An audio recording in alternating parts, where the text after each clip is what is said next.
오늘 제목이 뭐죠? 마지막 때 삶의 원리. 이런 게 마지막 때인 것 같아요. 지금이 마지막 때죠. 마지막 때라고 언제부터 언제까지를 얘기해요? 예수님이 십자가에 달려 돌아가신 때부터 지금까지, 예수님이 다시 올 때까지를 마지막 때라고 합니다. 지금 우리가 그 마지막 때를 살아가고 있죠? 우리 젊은 친구들은 소망이 있죠? 우리는 말세라는 마지막 때를 지금 살아가고 있어요. 세상의 종말이 다가오는 듯한 이런 기후의 변화, 지금 엄청나죠? 빙하가 녹아내리고 있다고 그러죠? 또 도덕적 해이, 지금은 부모, 자식 간의 어떤 이런 것도 지금 없어졌어요. 그냥 내 마음에 안 들면 부모가 됐든 자식이 됐든 그냥 그런 일들이 일어나고 있죠. 전쟁과 재난, 요즘 끊임없이 전쟁이 일어나고 있죠. 또 인간 세상이 가지고 오는 인간들 간의 관계 완전히 붕괴됐죠. 지금은 없어요. 지금은 내 마음에 이득이 찾아오지 않으면 관계 자체를 없애버리고 맙니다. 이런 것들은 성경이 예언한 마지막 때의 징후들이에요. 이미 성경에 예언적으로 나와 있어요. 그래서 오늘은 이런 마지막 때 우리가 어떻게 살아갈 거냐는 거예요. 여러분 어떻게 살아가요? 그냥 이대로 살아가요? 그러면 안 되겠죠? 주님이 오시는 날이 가까워질수록 우리는 더욱 분명한 삶의 방향의 원리를 붙들어야 돼요. 여러분, 이 원리가 없으면요, 이 원리가 다른 말로 하면 뭐예요? 원리가 다른 말로 하면 목표. 내 목표가 있는 거예요. 내 목표가 없으면 매일 이리저리 나는 왔다 갔다 하게 되죠. 그래서 삶의 방향과 원리를 꼭 붙들어야 된다는 겁니다. 오늘 본문의 말씀은 종말을 살아가는 우리 성도들에게 주시는 명확하고 실제적인 삶의 원리를 지금 제시해 주고 있어요. 오늘 말씀만 잘 듣고 이걸 지켜도요, 여러분은 그렇게 어려운 삶을 살지 않아도 될 겁니다. 베드로전서는 AD 60년경에 기록이 됐죠? 언제요? 로마 황제 박해하면 누가 생각이 나요? 네로죠, 네로. 네로 박해가 시작될 당시에 베드로서가 기록이 되었습니다. 초대교회 성도들은 이때 네로의 박해 때죠? 뭐예요? 예수 그리스도를 믿는다는 이유만으로도 경제적으로, 사회적으로 고립이 됐어요. 심지어 육체적인 고난까지도 겪게 되었습니다. 지금 갖가지 예수 그리스도를 믿는다고 하는데 불이익을 주는 나라들이 여러 나라가 있죠. 여러 나라도 있어요. 예수를 믿으면 죽이는 나라도 있어요. 지금 이슬람 같은 경우는 바로 죽이죠. 바로 사용합니다. 그런 나라들이 있어요. 그런데 이때 초대교회에서도 네로 황제가 이렇게 예수를 믿는 사람들을 핍박했어요. 베드로는 이런 고난 속에서 흔들리는 성도들에게 만물의 마지막이 가까웠다고 말씀을 전하면서 뭐를 해요? 경고를 주는 것이 아니라 소망의 메시지를 전달하고 있는 거예요. 여러분, 누차 설교 때마다 말씀드리지만 자녀들이 잘못했을 때 너 집 나가 이러면은 집을 내보내는 게 목적이에요? 말을 잘 들으라는 소망의 목적이에요. 소망의 목적이죠. 오늘 지금 베드로가 이렇게 얘기하고 있는 거예요. 종말은 두려움이 아니라는 거예요. 깨어 있어야 할 이유라는 거예요. 하나님 앞에 합당하게 살아야 될 동기라고 이야기하고 있는 거예요. 그러니까 이거는 어떻게 해요? 소망인 거죠. 우리가 살아가야 될 소망입니다.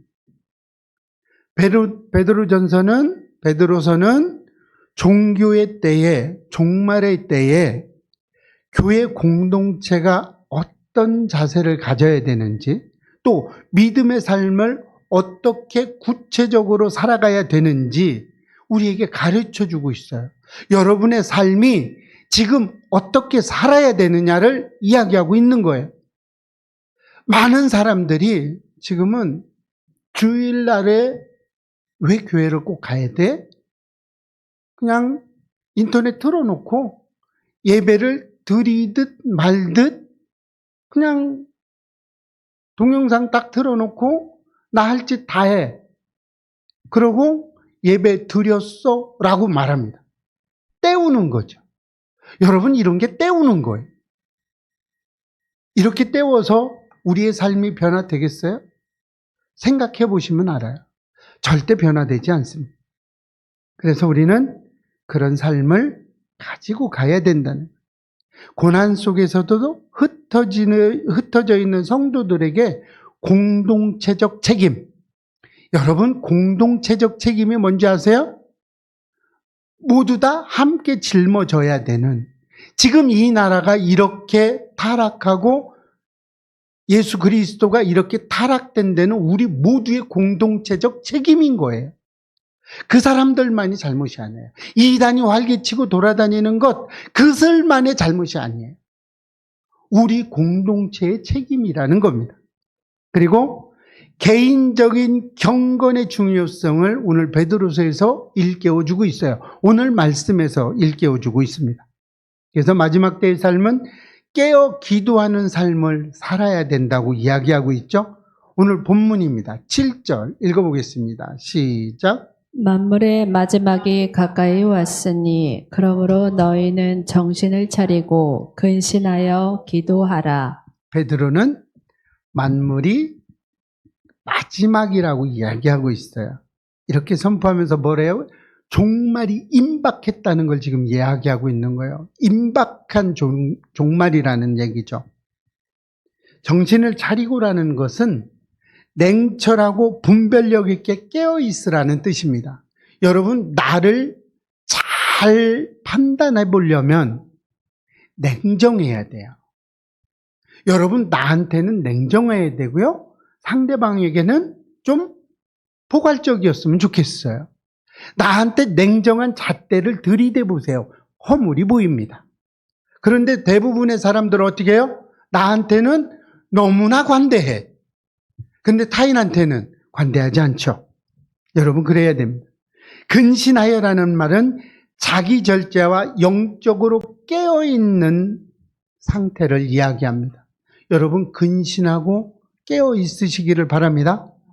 이 말은 한마디로 말하면 혼란한 마지막 시대 속에서 성도는 이성을 잃지 말고 이성대로 살지 말라는 거죠. 자기를 절제하며 기도하는 삶을 살아야 된다는 걸 이야기하고 있는 거예요. 여러분은 자기 절제가 되나요? 잘 안 되죠? 안 될수록에 절제하는 습관을 가져야 됩니다. 기도는 습관이 아니에요. 기도는 하나님과 교제하며 영적으로 깨어있는 생명의 선이에요. 여러분, 기도가 죽으면 영적으로 우리는 죽습니다. 영적으로 죽어가고 있는 거예요. 오늘 마태복음 한번 읽어볼까요? 마태복음 26장 41절입니다. 시작. 시험에 들지 않게 깨어 기도하라. 마음에는 원이로되 육신이 약하도다 하시고. 예수님이 이렇게 말씀하시죠. 어떻게 시험에 들지 않게 깨어 있으라 그랬는데 마음은 너무나 원하고 있는데 육신이 너무 약해서 졸죠. 안 하죠. 안 듣습니다. 기도할 때 우리는 세상의 유혹과 혼란을 이기고 하나님의 뜻을 분별할 수 있어야 돼요. 하나님이 어떤 뜻을 가지고 있는지를 봐야 돼요. 여러분, 세상 바라보지 마세요. 하나님만 바라보시면 됩니다. 여러분, 바쁜 일상생활 가운데서도 하나님과의 대화하는 기도의 자리가 그래서 반드시 필요하다는 이야기입니다. 가지시기를 바라요. 깨어 기도하는 삶이 마지막 시대를 견디는 가장 큰 영적인 힘이에요. 여러분은 기도 시간을 가지고 계시죠? 매일매일? 안 가지고 계세요? 마틴 루터가 종말에 대해서 질문을 했습니다. 그러니까 마틴 루터는 이렇게 얘기했어요. 내일 세상이 끝난다 해도 나는 오늘 한 그루의 사과나무를 심겠다고 대답을 했습니다. 이 말은 종말을 두려워하기보다 오늘 하루를 하나님 앞에 충실히 살겠다는 신실한 믿음의 태도예요. 여러분, 세상에 유혹이 오거나 어떤 시험에 오거나 어떤 말을 들었을 때 오늘 하루를 최대한도로 신실하게 살아보시기를 축복합니다. 그러면 그 유혹은 없어질 수 있어요. 우리의 삶 속에서 기도는 습관이 절대 아니에요. 기도를 습관적으로 하지 마시기를 바랍니다. 기도는 세상을 분별하고 하나님의 뜻을 붙잡는 가장 강력한 무기예요. 여러분, 이 무기를 소지하실 수 있기를 축복합니다. 그래서 혼란스러운 시대일수록 더욱 기도의 자리를 지켜야 된다는 얘기죠. 그래서 가정에서, 직장에서, 교회에서 먼저 기도하는 사람이 되시기를 축복합니다. 여러분, 기도를 습관적으로 그냥 드리지 않으시기를 바라요. 기도는요, 내 마음을 하나님한테 드리는 거고요. 하나님의 원하는, 나에게 원하는 뜻을 받는 것이 기도예요. 그냥 습관적으로 하는 기도 말고요. 그래서 마지막 때의 삶은 사랑으로 덮는 삶이어야 된다는 거예요. 자, 오늘 본문이죠? 읽어보겠습니다. 시작. 무엇보다도 뜨겁게 서로 사랑할지니 사랑은 허다한 죄를 덮느니라. 서로 대접하기를 원망 없이 하고. 베드로는 마지막 때에 성도가 가져야 할 가장 중요한 덕목으로 사랑을 꼽고 있어요. 사랑은 예수님의 가장 큰 중요한 맹점이기도 하죠. 예수님이 가장 강조했던 것이 사랑입니다. 무엇보다도라는 표현은 다른 모든 덕목보다 더 우선되게라는 뜻입니다. 이렇게 무엇보다 더 우선되는 덕목보다 사랑이 그리스도인들의 삶의 핵심이라는 사실을 지금 분명하게 지금 베드로는 말해주고 있어요. 여기서 뜨겁게 사랑하라는 말은 감정이나 말뿐이라는 게 아니에요. 뜨거운 마음과 꾸준한 행동으로 사랑을 실천하라는 이야기예요. 사랑은 허다한 죄를 덮는다는 말은요, 죄를 무시하거나 용인한다는 그런 뜻이 아니에요. 허다한 죄를 덮는다, 이건 뭐 그냥 죄를 묵과한다, 뭐 이런 말이 아니라는 거예요. 오히려 사랑은 상처받은 관계를 회복시켜 줄 수 있다는 거예요. 서로의 잘못과 허물을 용서함으로써 공동체 안에서 평화를 이룰 수 있다는 거예요. 여러분, 아내가 잘못을 했을 때 사랑으로 덮어줘 보시기를 바랍니다. 여러분, 얼마나 괜찮겠어요. 그죠? 어제 아내가 휴대폰을 잃어버렸다고 울먹이면서 막 찾더라고요. 예전에 예수를 모를 때 같으면 난리가 났겠죠. 정신을 어디다 두고 다니고 뭐 그렇게 하는 거야 막 했을 건데 한마디도 안 했죠. 그리고 가만히 이렇게 뒀을 만한 곳을 이렇게 찾다 보니까 차에서 찾았어요. 그런 것 같아요. 여러분, 허다한 죄를 덮는 것이 이런 게 아닐까 싶습니다. 저는 작은 것에서부터 실천하는 그런 것들이 허다한 죄를 덮는 것 같아요. 용서하는 거죠. 그냥 평화를 이루는 거죠. 사랑이 있으면 죄가 드러나도 그것이 관계를 무너뜨리지는 않습니다. 회복과 용서로 이어지게 되죠. 사랑이 있으면 그렇습니다. 또한 베드로는 서로 대접하기를 원망 없이 하라고 이야기하고 있어요. 공동체 안에서 서로를 환대하는 자세를 요청하는 거죠. 서로 환대하실 수 있어야 된다는 이야기입니다. 여기서 대접이라는 말은요, 친절을 넘어서 마음을 열고 서로를 섬기며 품어주는 삶을 말하는 겁니다. 고대 근동 사회에서 보안이 정립되지 않았어요. 이때는. 그래서 다른 낯선 사람을 집으로 초대한 것은 매우 위험한 행동이었어요. 왜요? 보안이 스스로 지켜야 되기 때문에 이 사람이 어떤 사람인지도 모르는데 집으로 초대한다. 이거는 굉장히 위험한 행동이었어요. 그런데 베드로는 이것을 무엇라고 얘기하고 있어요? 공동체의 사랑의 실천을 뜻한다고 말하고 있는 겁니다. 여러분 이해가 되세요? 여러분이 아무도 없고 보안을 내가 책임을 져야 되는데 누군가를 데리고 와야 된다는 것, 이건 예수의 사랑이 없으면 안 된다는 얘기입니다. 원망 없이 하라는 말은 섬기는 것을 중요하게 하는 것이 아니라 섬기는 것을 강조하는 것입니다. 그런데 이 원망 없이라는 말은 부담이나 강요로 하는 게 아니라 스스로 내가 하는 거예요. 마음속에서 우러나서 하는 것을 원망 없이라고 얘기하는 거예요. 그러니까 여러분 무엇인가를 하실 수 있거든 원망 없이 하시기를 축복합니다. 그래서 기쁜 마음으로 대접해야 된다는 거예요. 이러한 사랑과 대접의 삶은 종말의 혼란한 이 어려움 속에서 공동체를 견고하게 세우는 힘이 된다는 겁니다. 여러분의 그 사랑의 덕목이 원망 없이 했을 때 우리 예배교회가 다시 살아날 수 있다는 이야기죠. 그러므로 성도들은 각자의 자리에서 열심히 사랑하고 상처받고 흔들리는 이들을 품고 돌보는 역할을 감당하시기를 축복합니다. 가정 안에서, 교회 안에서 혹시 미워하는 사람은 없습니까? 종말의 때일수록 하나님께서 원하는 것이 바로 사랑입니다. 사랑은 판단하지 않고 품어주고 감싸 안아주는 거예요. 안아주는 겁니다.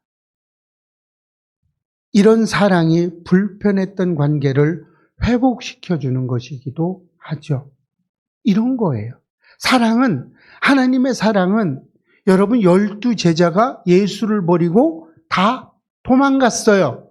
그랬는데 하나님은 사랑으로 12제자를 다시 품었어요. 이랬을 때 어떻게 했어요? 이들은 예수를 위해서 목숨을 내던졌어요. 여러분, 지금 미워하거나 원망하는 사람이 있다면 대접할 기회를 찾아보세요. 그리고 원망 없이 나누고 베푸시기를 바랍니다. 이것이 하나님이 원하시는 사랑과 대접의 삶입니다. 그리고 마지막 때의 삶은 하나님의 영광을 위해서 살아야 됩니다. 오늘 본문 10절과 11절입니다. 시작.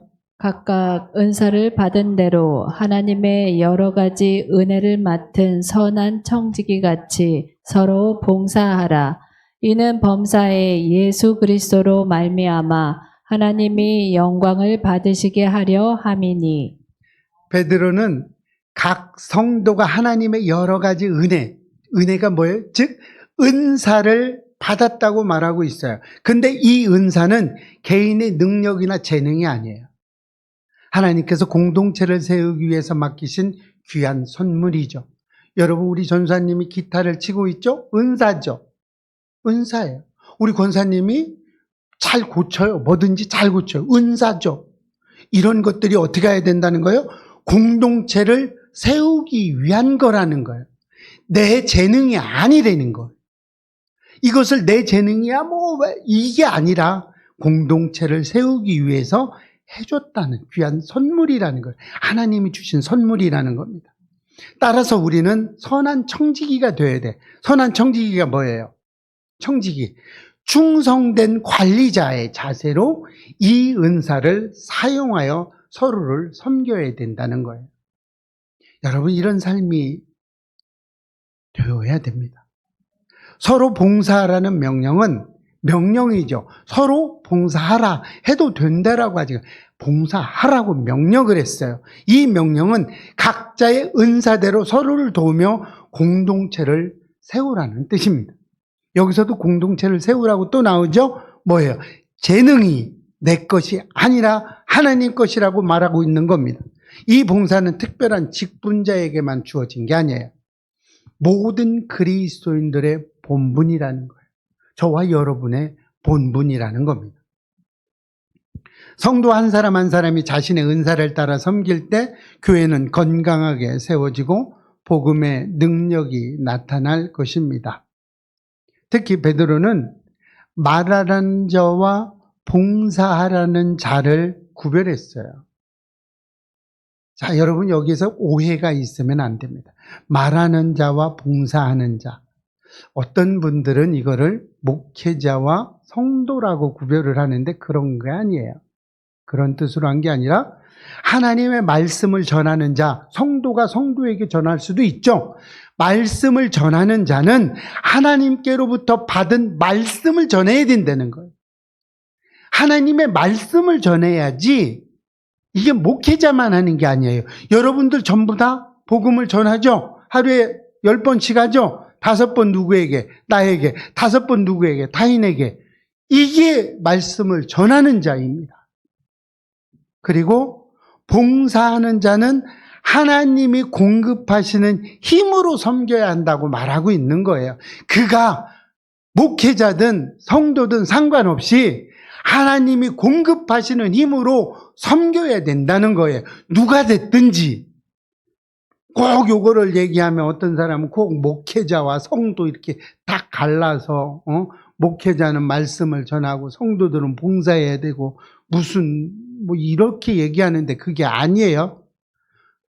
누구나 성도도 복음을 전할 수 있어요. 그러면 하나님의 주신 말씀을 전해야 되고 목회자도 섬길 수 있어요. 이런 때 목회자도 원망 없이 하나님이 공급하는 힘으로 섬겨야 된다는 겁니다. 이것은 모든 사역과 봉사의 근원이 사람에게 있는 것이 아니라 하나님이라는 사실을 분명히 말씀하고 있는 거예요. 그리고 모든 결과는 하나님께 영광이 되어야 된다는 이야기를 하고 있는 겁니다. 우리의 모든 행위는 인간적 자랑이나 성공을 위한 것이 아니라는 거예요. 오직 예수 그리스도를 통해 하나님께 영광을 돌리는데 목적이 있어야 합니다. 이와 같이 하나님 중심의 삶과 사역은 어떻게 해요? 마지막 때에도 흔들리지 않는 믿음의 기둥이 된다는 겁니다. 여러분은 어떤 은사를 받으셨습니까? 그것이 크든 작든 중요하지 않습니다. 중요한 것은 그 은사를 사용하여 하나님께 영광을 돌리고 있는가라는 것입니다. 여러분은 은사를 맡아서 하나님께 영광을 돌리고 있는가라는 걸 생각해 보시기를 바랍니다. 섬김과 봉사는 직분자만의 사명이 아니라 모든 성도가 받은 하나님의 부르심입니다. 나의 말, 나의 행동, 나의 시간과 물질이 하나님의 영광을 위해 사용되는 믿음의 도구가 되기를 축복합니다. 우리는 마지막 때를 지금 살아가고 있어요. 그러나 두려워할 이유는 전혀 없죠. 왜냐하면 하나님께서 우리에게 분명한 삶의 원리를 오늘 말씀을 통해서 주셨어요. 그게 뭐예요? 깨어 기도하는 삶, 그 다음에 사랑으로 돕는 삶, 그리고 하나님의 영광을 위해 사는 삶. 이 세 가지는 마지막 시대를 살아가는 성도들에게 주어진 실질적인 지침서입니다.